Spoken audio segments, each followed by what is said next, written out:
over here. Hey, girls. Good morning. Good job. Good job, Meredith. Rock star.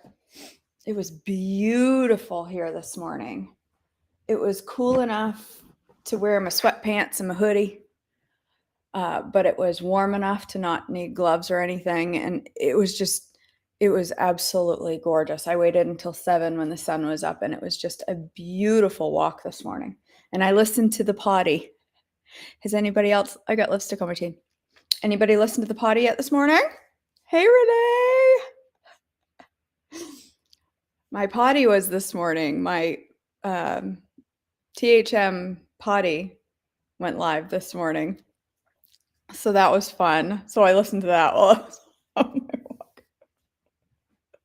It's fun to hear it back and you're like, I don't remember saying that. I don't remember saying that. I don't remember saying that. So it was fun. Yay. I love it. It's so much fun to sit and talk with them, and it was so fun. It was so fun to have Danny there for the first time for me. He's hysterical. We had some really good laughs before and after the potty. He is a funny guy. So that was a lot of fun. And he likes ketchup on his eggs, so I know he's trustworthy. That is a sure sign. If you didn't know that, if you're looking for a good man, make sure he likes ketchup on his eggs. That is step number 1. Okay, wasn't he? Oh my word, he is hilarious. We had some pretty big laughs after and before, and yeah, it's a good guy. All right, girls, it's October 14th. Tuesday, right? Tuesday. Okay. Jesus and his brothers, John 7, 1-9. After this, Jesus traveled around Galilee. He wanted to stay out of Judea, where the Jewish leaders were plotting his death. But soon it was time for the Jewish festival of shelters, and Jesus' brothers said to him, "Leave here and go to Judea, where your followers can see your miracles. You can't become famous if you hide like this. If you can do such wonderful things, show yourself to the world." For even his brothers didn't believe in him. Jesus replied, "Now is not the right time for me to go, but you can go any time. The world can't hate you, but it does hate me because I accuse it of doing evil. You go on. I'm not going to this festival because my time has not yet come." After saying these things, Jesus remained in Galilee. Opposition from Samaritans, Luke 9:51-56. As the time drew near for him to ascend to heaven, Jesus resolutely set out for Jerusalem. He sent messengers ahead of the Samaritan village to prepare for his arrival, but the people of the village did not welcome Jesus because he was on his way to Jerusalem. When James and John saw this, they said to Jesus, "Lord, should we call down fire from heaven to burn them up?" But Jesus turned and rebuked them, so they went on to another village.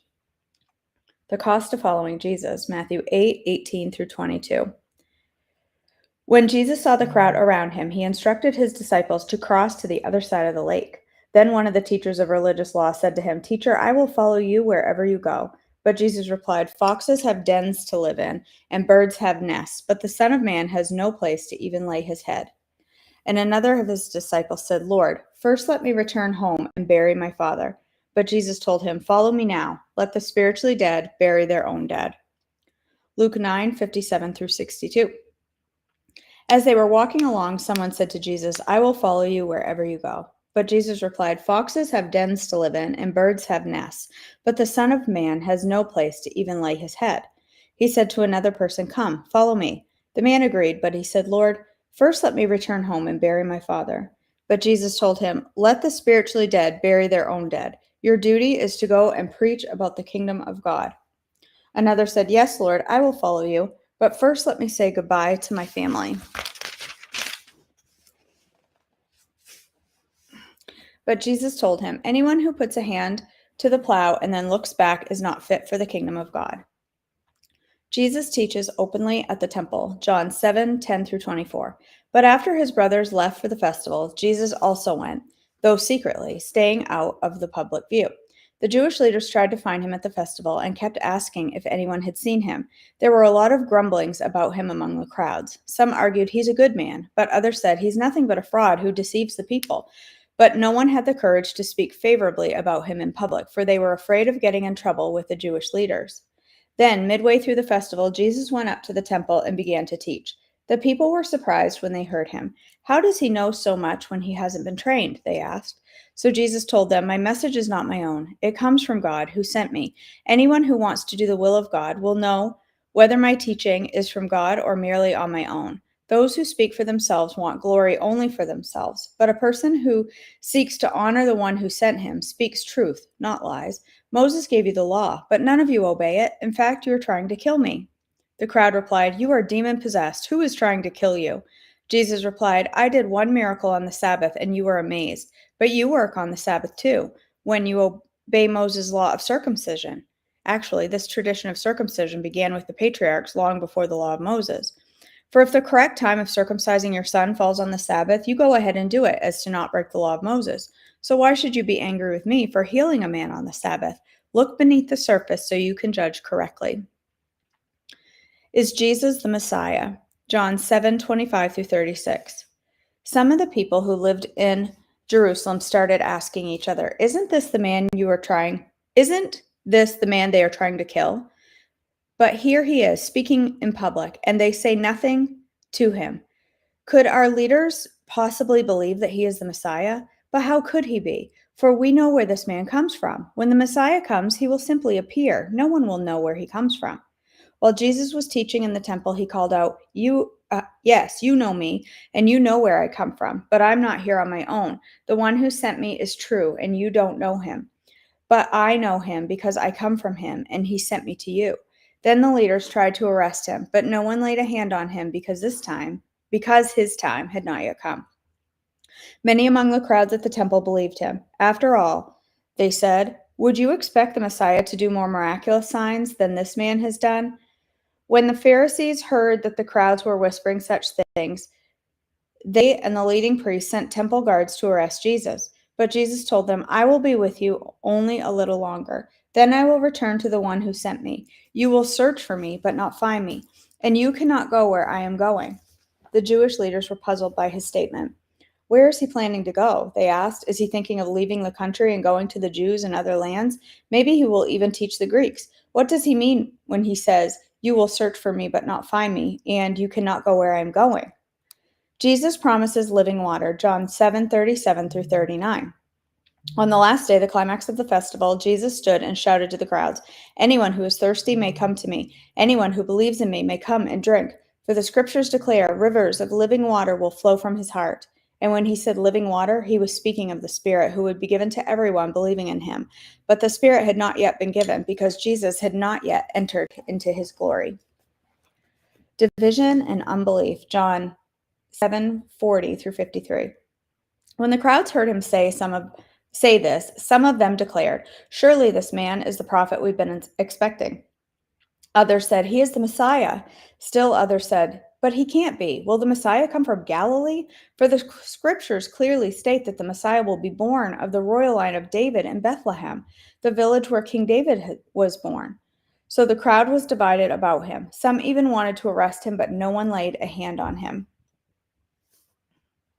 When the temple guards returned without having arrested Jesus, the leading priests and Pharisees demanded, "Why didn't you bring him in?" "We have never heard anyone speak like this," the guards responded. "Have you been led astray too?" the Pharisees mocked. "Is there a single one of us rulers or Pharisees who believes in him? This foolish crowd follows him, but they are ignorant of the law. God's curse is on them." Then Nicodemus, the leader who had met with Jesus earlier, spoke up. "Is it legal to convict a man before he is given a hearing?" he asked. They replied, "Are you from Galilee too? Search the scriptures and see for yourself. No prophet ever comes from Galilee." The meeting broke up and everybody went home. A woman caught in adultery, John 8:1 through 11. Jesus returned to the Mount of Olives, but early the next morning he was back again at the temple. A crowd soon gathered and he sat down and taught them. As he was speaking, the teachers of religious law and Pharisees brought a woman who had been caught in the act of adultery. They put her in front of the crowd. Teacher said, "This woman was caught in the act of adultery. The law of Moses says to stone her. What do you say?" They were trying to trap him into saying something they could use against him, but Jesus stooped down and wrote in the dust with his finger. They kept demanding the answer, so he stood up again and said, "All right,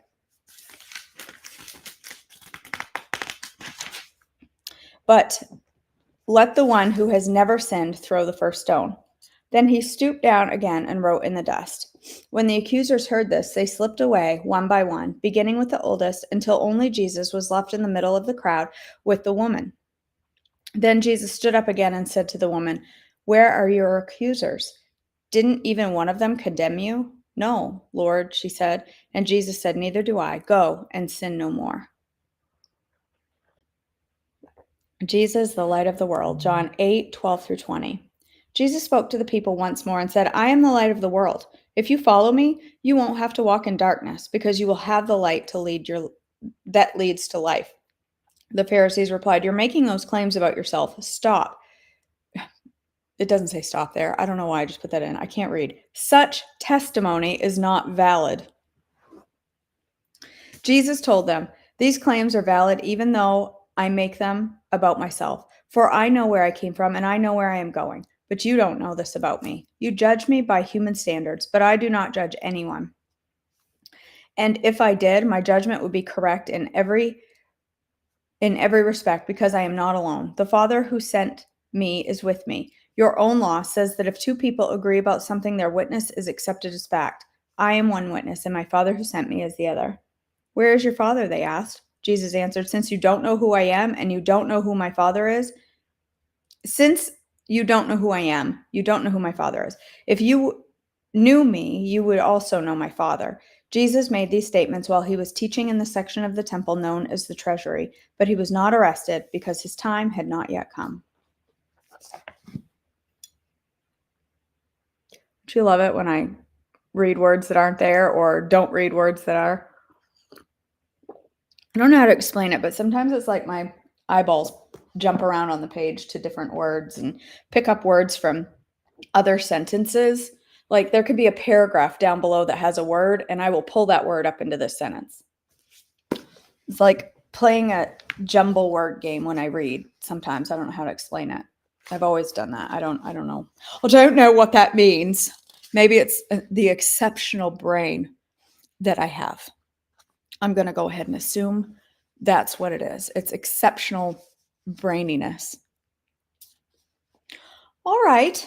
Let's read starting on page 48 from Breaking Free from Body Shame. We changed our old business's name twice. Once because we wanted to, and once because we had to. We changed the name of our church from Gospel Community to Bright City. We felt like Gospel Community was who we were, but Bright City was who God was asking us to be. In the biblical narrative, renaming was far more common than it is now, and I appreciate that. Abram and Sarai became Abraham and Sarah, agreeing with their new names that they would no longer be barren, but mother and father of generations. Jacob became Israel, and in so doing, he went from identifying as a trickster to someone who honestly wrestles with and acknowledges the Lord's power in his life. Simon was renamed Peter, which means rock, by Jesus, a name that carried weight and a position in the new church of early believers, especially poignant to remember that the name was given to him, even though Jesus knew Peter would betray him. Excuse me. He told Peter, "On this rock I will build my church," Matthew 16:18, giving him a new position and a new responsibility. Saul became Paul, marking a life transition that saw him shift from persecutor of Christians to the man who would write the bulk of the New Testament. Of course, not all names are created equal. These are all examples of names that were bestowed on the recipient with great love, names that were carefully considered and selected to speak significance over a person's life.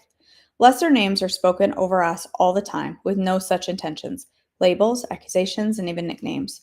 While some are designed to lift us up, others are designed to drag us down. And I want you to hear me on this. The truth is, we get to choose which names we agree with.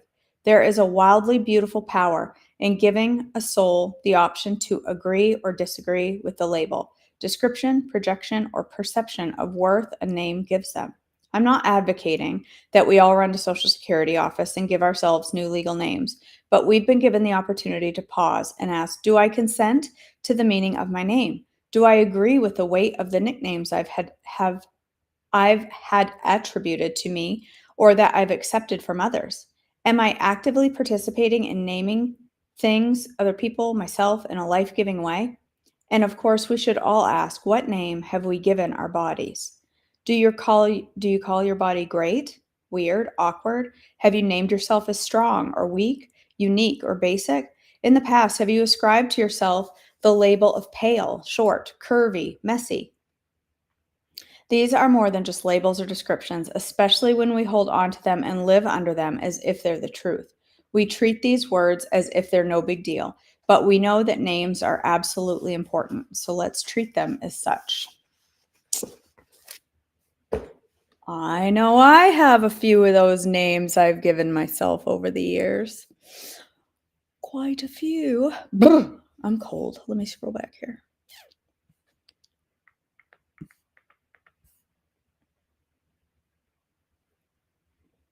Please pray for Silas. He is at another post-op appointment and a couple of his pin sites, the screws that are in his head.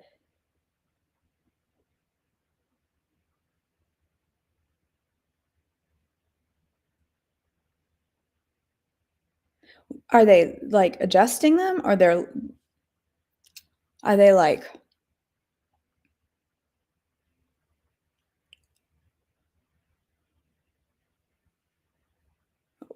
are they not holding?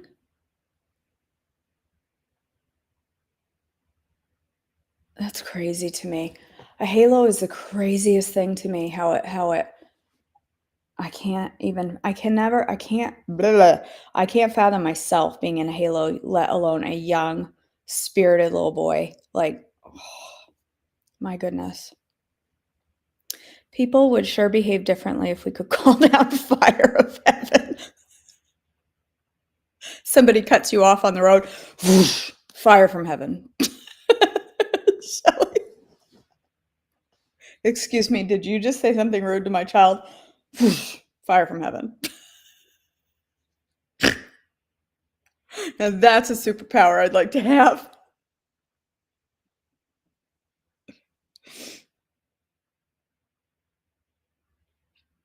Oh, really, Meredith? I did not know that.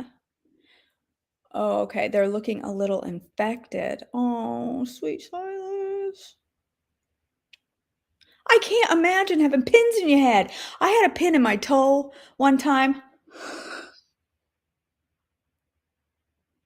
I had foot surgery and they shortened a joint. I was having capsule something, something, something, something. I don't know. There was something in my foot that needed to be, they had to shorten a bone.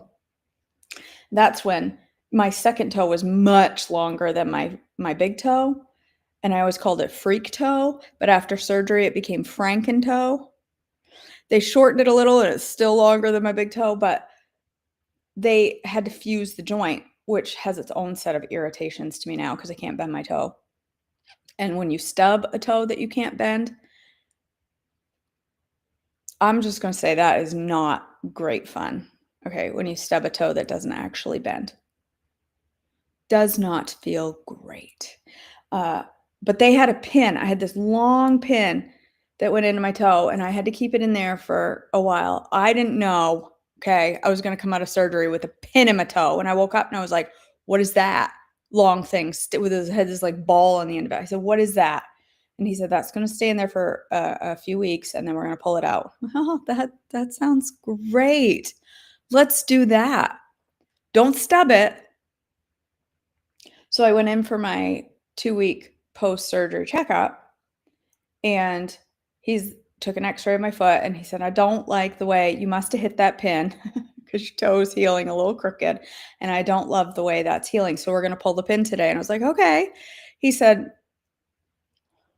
I just want you to breathe in. I'm going to count to 3 before you know it's going to be over. And so I breathed in. He said, 1, 2, yank. And I'm telling you right now, it was all I could do not to kick that man and pin him to the floor and beat him up. Having that pin, I still get the willies thinking about it, pulled out of my toe, was one of the most horrifying feelings ever. They must sedate like a little boy like Silas, they must maybe it's different in your head, maybe the nerves are different, but having pins in his little head, how do they take those out? Oh my gosh, Sarah, you wanna talk about it. Let me just tell you, I wanted to drive that pin into his head just like JL did to the guy, right? Oh, it was so bad. I had to go home that day after work. I was sick. The pain, I can still feel it. It was horrible.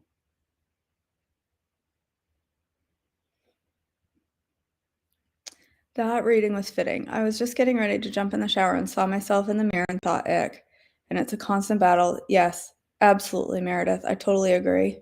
It's tough. It's tough. It's tough because we all, let's face it, those of us who have been overweight see,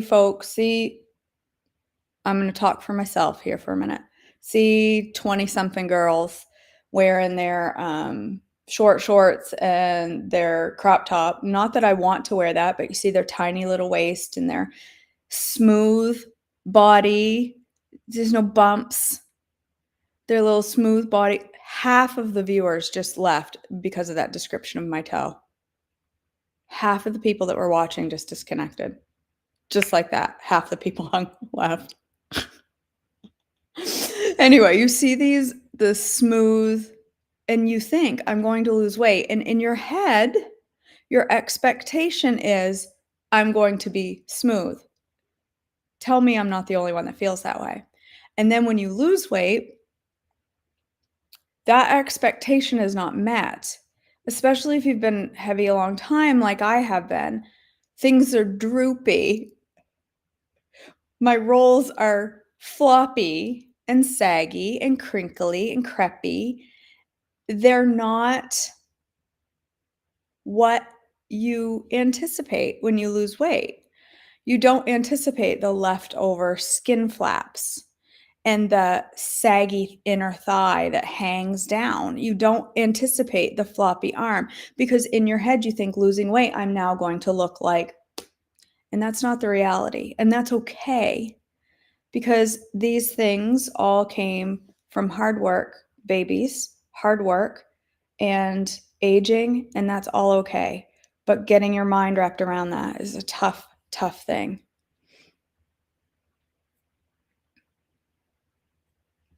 I know what's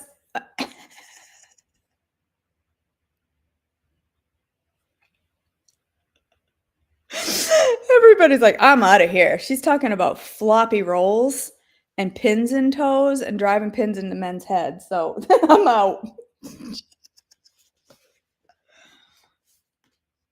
Yes, I agree, Meredith. It's a long road of acceptance, of recognizing that journey that you've been through.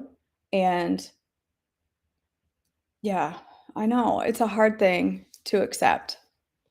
The damage will always be there. And that's getting to the point where that feels okay, recognizing that that's just part of my story. And I try to think of it now like if I hadn't gone through that, would I have the testimony to help other women now? No, I probably wouldn't. And so it would be a different testimony. It is. I totally get it, Meredith. I totally get it. It's a journey to acceptance of our body as is. And maybe I'll never get there until I have my glorified body, which I'm still convinced means it's going to be chubby. And I'm going to show up and be like, glorified bodies are chubby. Thank you. I knew it. I knew it all along. You will look different, but you are going to be a different, beautiful Karen, a survivor, beautiful. That is way more beautiful. And that's okay. That's okay. Aw, I'm glad you're here, Heather.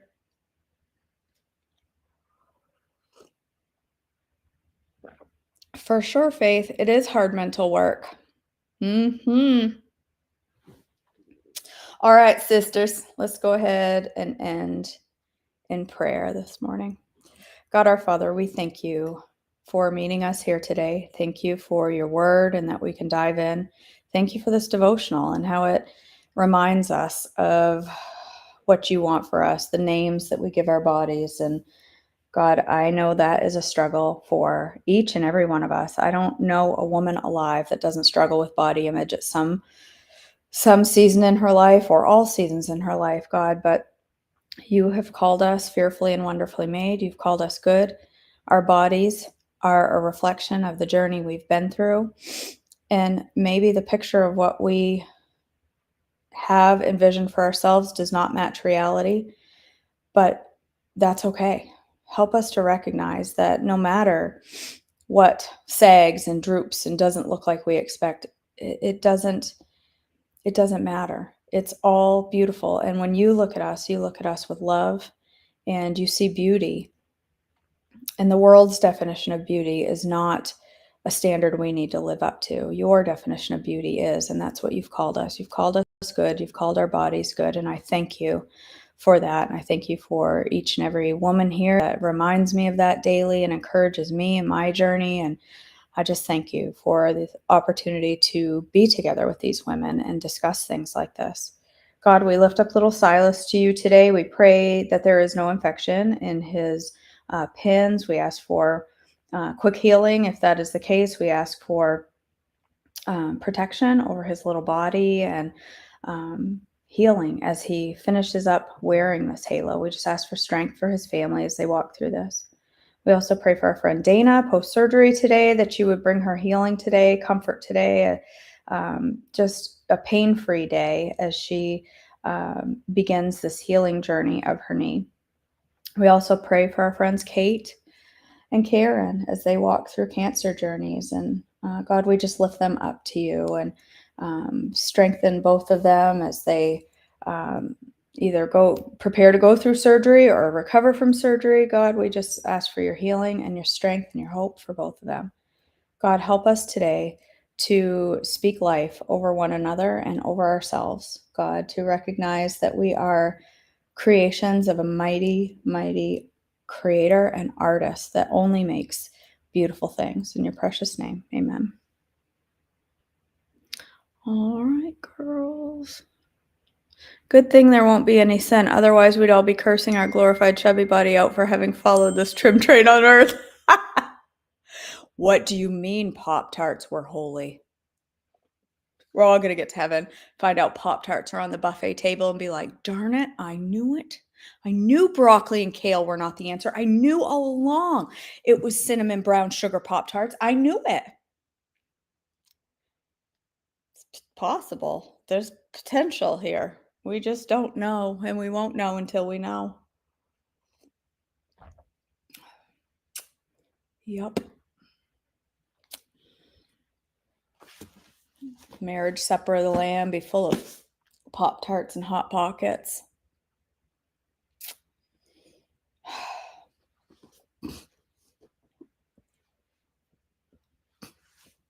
Probably not. I'm going to go ahead and assume it's not Pop-Tarts and Hot Pockets, but you just don't know, because none of us truly know what it's going to be like. None of us actually know. I mean, there could be bowls of Doritos next to clam dip. Yeah, I like the two together. It could be. You don't know. Susan, were you there?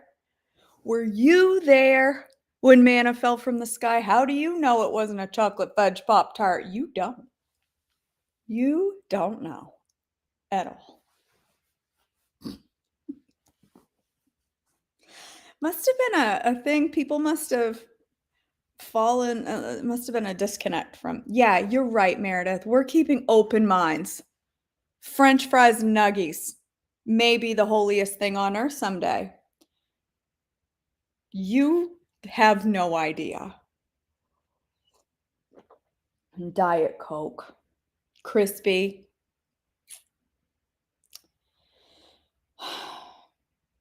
All right.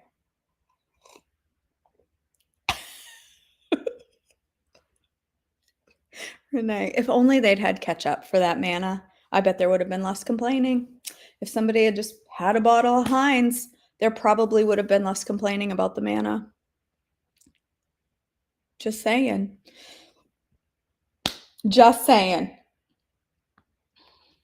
All right. Well, I think I'm going to go live this morning and make a little brekkie. I'm freezing cold, so today seems like a good day to make a smoothie. Why not? Why not? I'm going to make a wisdom smoothie. I can't remember what it's called. Shirley made it this morning and said made it last night and said it was really good. And so I thought I would make it. Did she say banana pecan? Maybe? Have I made that before? I don't know that I have. I don't know, but that's what I'm going to make. I'm going to make I think it's called banana pecan smoothie, protein smoothie from Trim Healthy Wisdom. And I hope you'll join me this morning to make a smoothie together. I have to dig out my blender and my ingredients. All right. If you haven't had a chance, go check out YouTube, the Trim Healthy Mama page, and check for today's podcast called something. It's got a name. I just don't know what it is. It's called When You've Tried Everything and Nothing Works, KJ Gets It. So I know, Meredith. I know. But it sounded good. I thought I would try one. When You've Tried Everything and Nothing Works, KJ Gets It. Episode 455 of the Trim Healthy podcast. Go check it out and let me know what you think of it. And I want to hear from you, what your thoughts are on it. I had so much fun at that potty. So, all right, girls, give me, I don't know, anywhere from 5 to 45 minutes. Actually, no, it's only going to be like 5 because I have a meeting. So I'm going to get my ingredients together and we'll go live and make a smoothie together. And I'll attempt to drink it, even though I don't like smoothies that much anymore. That's a great, Meredith. That sounds good. I would like banana pecan ice cream. Maybe I should make 2 and put some in my creamy containers, although I don't think I have any available. I think they're all in my freezer from like 3 months ago. Anyway. All right. I'll see you girls live for brekkie in just a few minutes. You can catch me on KJ York or Joyful Life with KJ or YouTube. Love you, girls.